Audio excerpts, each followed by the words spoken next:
Justice is louder than lies, but peace is even quieter. Rowan didn't celebrate.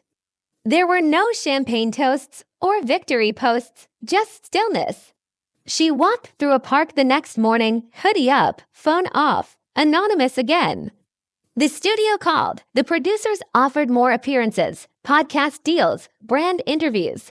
She declined. "I'm not here to profit off pain," she said. "I just wanted the truth out." 2 weeks later, Rowan received a handwritten letter from Vanessa's mother. Inside, "I'm sorry for what my daughter did. She's been unstable since Levi was born. But I never imagined this. I knew she wasn't fit. I begged her to see a doctor. There was more. She lied because she feared losing everything. But I failed you too. I should have spoken up." It wasn't just vengeance now. It was tragedy, one that might have been prevented if someone had listened sooner. Later that month, Rowan reviewed the case file one last time. Buried in the Child Services report was something she'd overlooked. Vanessa was already under investigation. She'd missed a welfare check 2 weeks before Levi's death. The officer's note said, "Baby appears malnourished. Mother denies stress." Rowan froze. Vanessa hadn't just framed her out of panic. She framed her because she knew they were coming for her. Rowan had been the perfect scapegoat, loyal, trustworthy, close. With her name cleared, Rowan applied to nursing boards in another state. She passed the review, got relicensed. She didn't move back into her old apartment. She didn't refollow old friends. She started new in a town where no one had heard her name or seen her face on TV. And that was enough. Before deleting her burner Instagram account, Rowan posted one final image, a single sentence on a black background. "The truth doesn't need to scream. It just needs time. No hashtags, no tags, just closure." She didn't win by being louder than Vanessa. She won by being right and waiting long enough for the lie to collapse on its own. "They said I was a monster, a murderer. They aired my face across every screen. But she didn't expect I'd live long enough to make her tell the truth herself. I didn't kill her baby. But the moment the cameras turned on her tears, I became the villain the world wanted, until I made her confess to millions." Rowan had known Vanessa since they were 10. They were like sisters. But lately, Vanessa had changed, obsessed with social media, status, and sponsorships. One rainy night, Rowan got a panicked call. "He's not breathing." "Please, Rowan, please." Rowan rushed over. Baby Levi lay in the crib, pale and still. Rowan performed CPR with trembling hands until the ambulance arrived, but it was too late. Vanessa collapsed in grief, or so it seemed. The next morning, Rowan was still in shock, grieving herself, when she got a message from a former coworker. "You need to see Vanessa's Instagram." Rowan opened the live stream. Vanessa, sobbing into the camera, looked broken, but controlled. "I know it." She was jealous. "She always said I didn't deserve to be a mother. She came to help ... but she hurt him." Rowan's heart stopped. Within hours, #Justice for Levi was trending. Her face was on news banners. "Nurse under suspicion after mysterious infant death." People spray-painted killer on her apartment door. Parents pulled their kids from her hospital. She was suspended, then arrested. No formal charges were filed. The autopsy was inconclusive, but the world didn't need proof. They had Vanessa's tears, and that was enough. Rowan lost everything: her job, her apartment, friends. Even her own mother asked, "Did you do something wrong?" She moved into a cheap basement studio, afraid to show her face in public. And every night, she replayed the moment. Was Vanessa crying out of grief or out of guilt? 6 months later, Rowan got an email. An independent podcast host, one who believed in the wrongly accused, offered her a platform. She declined. Not yet. She didn't want to speak. She wanted Vanessa too, and she had an idea. A very public, very televised idea. They gave Vanessa the stage. But soon, I'd control the mic. She thought she destroyed me with one livestream, but the same screen that made me a villain would soon be her confession booth. Rowan locked herself away. She turned grief into obsession, tracking Vanessa's every post, story, and brand deal. She noticed patterns. Vanessa cried online on cue, then posted makeup tutorials the next day.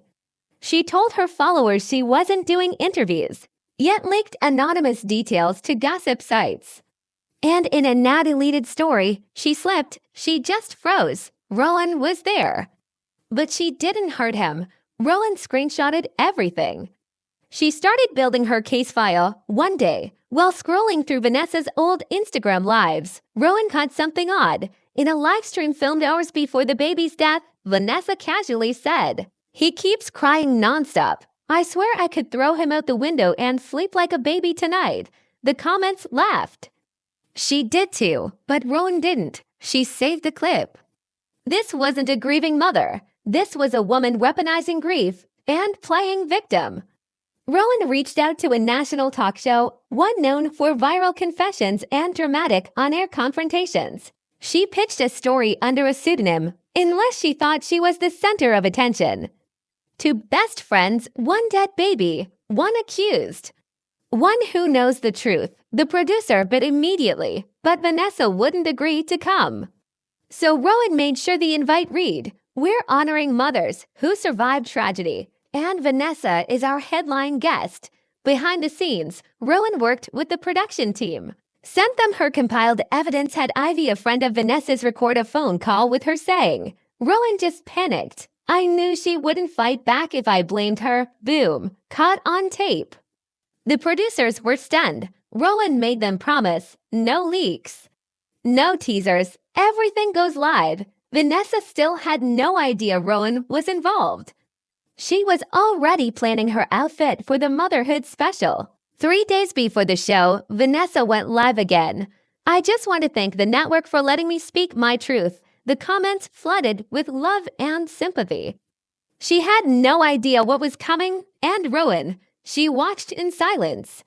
"You wanted to be famous, Vanessa," she whispered to the screen. "It would shatter everything.